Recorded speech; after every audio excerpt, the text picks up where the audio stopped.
All right, in this explainer, we're going on a pretty incredible journey. A journey deep into your family's past. We're going to uncover the stories of your British ancestors and travel back through centuries of English history. So, where do we begin? Well, we're going to kick things off with one of your most dramatic ancestral stories. And it doesn't start with a simple farmer or a craftsman. Nope.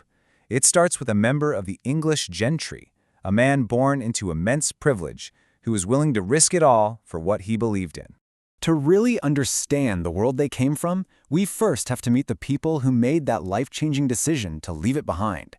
Let's meet the three key ancestors who made that courageous journey across the Atlantic, planting your family tree right here in American soil. And here they are, the founders of your three main British lines in America. We've got a Puritan minister, another Puritan settler, and a Quaker farmer.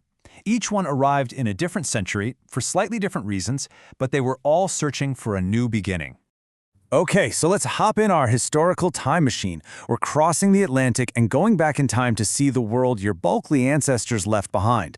And let me tell you, it was a world of incredible power, wealth, and influence. So your Bulkley ancestors weren't just landowners. They were part of the English gentry. And you gotta understand, for centuries, that meant they were basically part of the ruling class. They were the ones shaping the political and social landscape of their part of England. And when I say influence, I don't mean they were just, well-respected. We are talking about real, tangible power. Your family held major military and political jobs, like constable of a huge castle and chamberlain of North Wales. They controlled enormous amounts of land and held seats in Parliament for 300 years. And this is what's so fascinating about your ancestor, Reverend Peter Bulkeley. It's this huge internal battle, right? On one hand, he's born into this elite world of Cambridge degrees and inherited wealth. But on the other hand, his conscience is pulling him toward these radical Puritan ideas, forcing him to walk away from it all. Just look at this timeline. It perfectly maps out his incredible life story. You can see the whole arc, can't you? From a position of total comfort and authority in England to becoming a pioneer, literally building a new society from scratch in the American wilderness. Okay, but the story of the elite is only one piece of the puzzle. Not all of your ancestors were living in manor houses. So let's shift our focus now from the halls of power to the fields and workshops of the English Midlands. So let's do that. Let's meet your Doolittle ancestors.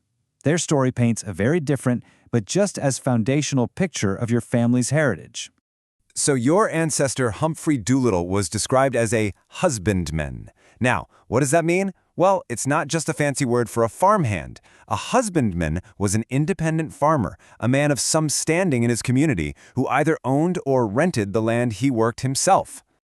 Now this is what I find so compelling. Look at this chart. Remember the Bulkleys, whose power stretched across counties? Well, the Doolittles' power was in their persistence, their stability. We're talking at least 5 generations, over 150 years, all rooted in the very same English town of Kidderminster. And how were they known? Well, records describe them as honest and religious citizens, deeply connected to their Puritan faith. Their whole lives were shaped by the rhythm of the seasons and the local trades, like the weaving industry that made their whole region famous. All right, that brings us to the third major branch of your family tree, the Wintringhams. For their story, we're heading up to the northeast of England to discover a family guided by a very different path of faith and community. You know, a lot of Old English last names are basically a clue. They're like a historical signpost, and Wintringham is one of them. Your name is literally telling you, hey, our ancestors came from a little village called Wintringham in Yorkshire. And here he is, your immigrant ancestor, John Wintringham. What's so amazing about his journey is that he wasn't just a solo act. It was guided by his Quaker community. That certificate he carried, think of it as his passport and his letter of recommendation all rolled into one. It provided him a network of support from the moment he left Yorkshire to the day he settled on his new farm in New York. So just how old is that place name? Get this, it goes all the way back to the Doomsday Book of 1086. I mean, we're talking about the time of William the Conqueror. Your family name is tied to a specific spot on the map that has been documented for nearly 1,000 years. That's just unbelievable. So, we've traced your families back to the 16th and 15th centuries, which is already amazing. But guess what? The records actually let us go even deeper. So the question is, just how far back can we really go? Let's find out. For the Bulkeley family, the line can be traced all the way back to the 13th century. We're talking to around the year 1200, and a man named Robert de Bulkeley. And here is the crucial point. Your ancestor wasn't just living in a town called Bulkeley. No. The town was named after your family because they were its feudal lords. They didn't just live in Bulkeley, they were Bulkeley. And for the Doolittles, your earliest known ancestor is John Doolittle, born around the year 1490, right there in their beloved hometown of Kidderminster.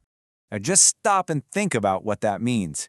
They lived through the reigns of Henry VIII and Queen Elizabeth I. They witnessed the English Reformation firsthand, one of the most transformative and chaotic periods in all of English history, all from their home in Worcestershire. So when you weave all these different threads together, you get this rich, incredible tapestry. You have landed gentry from Cheshire going back 800 years. You have independent farmers from Worcestershire, steadfast in one place for generations. And you have Quaker reformers from Yorkshire with a name that's nearly 1,000 years old. From the lord of a medieval manor, to a Puritan farmer witnessing the Reformation, to a Quaker immigrant seeking a peaceful new life, your family's history is really a microcosm of England itself. It's a powerful legacy of conviction, persistence, and courage. So I'll leave you with this question. Which of their stories resonates most with you?